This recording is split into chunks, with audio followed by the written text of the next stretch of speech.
અનોથા પુત્ર અને આખા ગુજરાતનું ગૌરવ એવા વડાપ્રધાન શ્રી નરેન્દ્રભાઈ મોદી સાહેબ સતત 12 વર્ષથી જે દેશ માટે સેવા કરી રહ્યા છે. આજે આપણે ભારતનો પ્રવાસ કરતા હોય કે ભારતની બહાર પણ જ્યારે પ્રવાસ કરતા હોઈએ છીએ ત્યારે સાંભળીએ છીએ કે ભારતનું નામ હોય કે ગુજરાતની બહાર આપણે જ્યારે પ્રવાસ કરતા હોય ત્યારે પણ કે તમે ગુજરાતથી આવ્યા છો.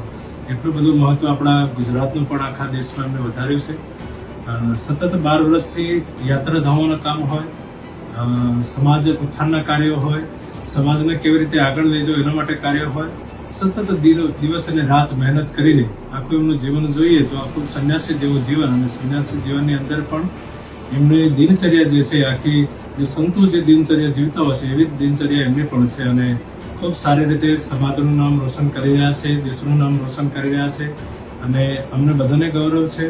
સાથે ને સાથે જ્યારે પણ આપણે વાળીનાથ મંદિરમાં કોઈ પણ કાર્યક્રમ હોય, પૂજ્ય બાપુ જ્યારે બ્રહ્મલીન થયા ત્યારે પણ એમનો એક સંદેશ આવ્યો હતો, એમનો ફોન આવ્યો હતો, સાંત્વના પાઠવી હતી. એના પછી જ્યારે આપણે વાળીનાથ મંદિરમાં પ્રતિષ્ઠા કરવામાં આવી 22/2/2024ના દિવસે, ત્યારે પણ વડાપ્રધાનશ્રીના હસ્તે જ આ મંદિરની પ્રાણ પ્રતિષ્ઠા થઈ હતી.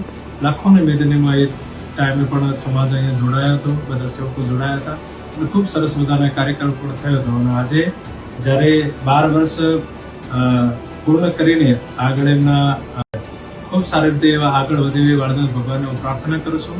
આજના કાર્યક્રમમાં અમારા જ વિસ્તારના ધારાસભ્ય શ્રી અને મંત્રી શ્રી ઋષિકેશભાઈ પટેલ સાહેબ અને અમારા જ વિસ્તારના સાંસદ શ્રી હરિભાઈ પટેલ બંને અહીંયા ઉપસ્થિત વાળીનાથ મંદિરે દર્શન કરવા માટે આવ્યા છે, અને બંનેની પણ એવી જ લાગણી હતી કે સાહેબ શ્રીનું સ્વાસ્થ્ય ખૂબ સારી રીતે સારું રહે, ખૂબ સારી રીતે આવી જ રીતે દેશની સેવા કરતા રહે, એવી અમે બધા સાથે મળીને વાળીનાથ ભગવાનને પ્રાર્થના પણ કરવાના છીએ. જય વાળીનાથ.